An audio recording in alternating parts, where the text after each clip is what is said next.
Selamat datang kembali. Di bagian pertama, kita sudah memahami bahwa perilaku anak yang sering membuat kita stres, seperti tidak bisa ditinggal sebentar dan juga pilih-pilih makanan, sebenarnya adalah insting bertahan hidup yang diwariskan sejak zaman purba. Sekarang mari kita bahas satu topik yang paling sering menguras energi dan emosi serta air mata para orang tua baru, yaitu masalah tidur bayi. Banyak orang tua merasa gagal ketika bayinya tidak bisa tidur nyenyak sepanjang malam, atau langsung terbangun begitu diletakkan di kasur atau di box bayinya. Industri modern bahkan menciptakan berbagai metode agar bayi bisa tidur sendiri dengan istilah sleep training. Tetapi apakah bayi kita memang dirancang oleh alam semesta untuk tidur sendirian di kamar yang sepi? Sains evolusi punya jawaban yang mungkin mengejutkan. Mari kita bedah fakta pertama. Mengapa bayi sering terbangun di malam hari? Secara medis dan evolusioner, struktur tidur bayi sangat berbeda dengan orang dewasa. Bayi menghabiskan sebagian besar waktu tidurnya dalam fase REM atau Rapid Eye Movement atau fase tidur ringan. Mengapa alam semesta mendesain tidur bayi begitu rapuh? Mari kita kembali ke masa puluhan ribu tahun silam. Di dalam gua atau tenda zaman purba, tidur terlalu nyenyak bagi seorang bayi adalah hal yang sangat berbahaya karena ada resiko hipotermia disebabkan oleh suhu yang turun drastis, kemudian ada resiko kekurangan oksigen, hingga resiko ancaman predator yang mengintai di kegelapan. Pada saat itu belum ada lampu. Bayi yang sering terbangun dan memastikan ibunya ada di dekatnya menjadi bayi yang potensial selamat. Selain itu, dari sudut pandang antropologi biologis, lambung bayi itu sangat kecil, sedangkan ASI sangat cepat dicerna. Sering terbangun untuk menyusu di malam hari merupakan mekanisme evolusi untuk memastikan bahwa bayi mendapatkan nutrisi konstan dan menjaga produksi ASI ibu tetap stabil. Jadi bayi yang sering terbangun bukanlah bayi yang rusak jam tidurnya, tapi bayi yang memiliki insting bertahan hidup yang sangat kuat, sangat tinggi.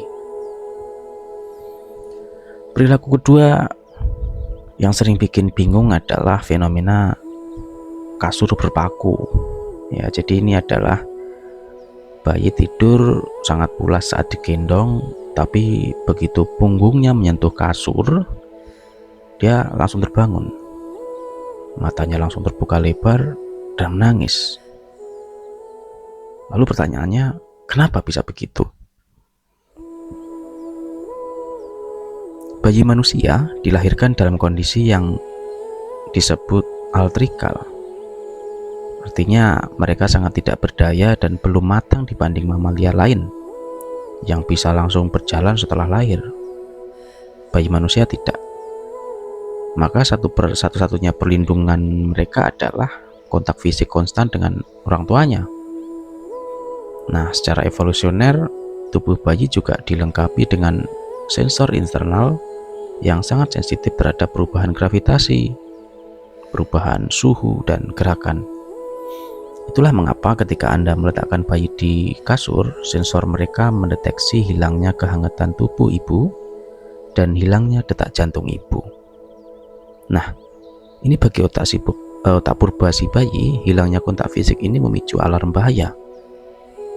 Seperti sinyal, wah berarti aku lagi ditinggalin nih sama ibuku, aku lagi ditinggalin ke alam liar. Tubuh mereka langsung merespon dan melepaskan hormon stres seperti kortisol yang memicu mereka untuk langsung bangun dan menangis. Menangis adalah satu-satunya cara mereka untuk memanggil ibunya kembali demi keselamatan nyawa mereka.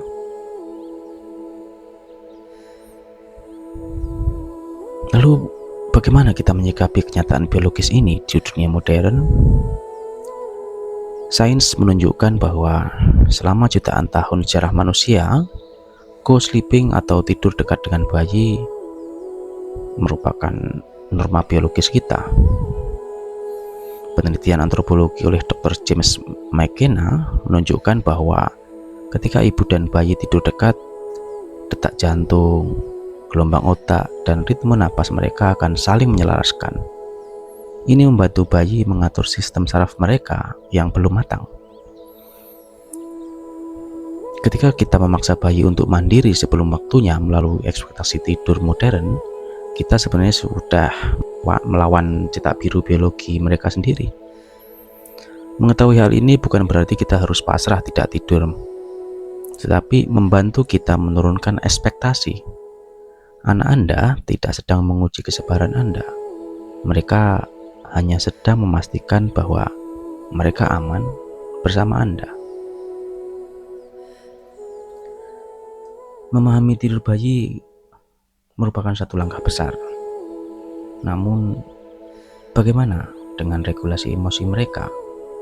Mengapa balita sering tantrum ketika menghadapi hal-hal yang sebenarnya bagi kita tidak logis?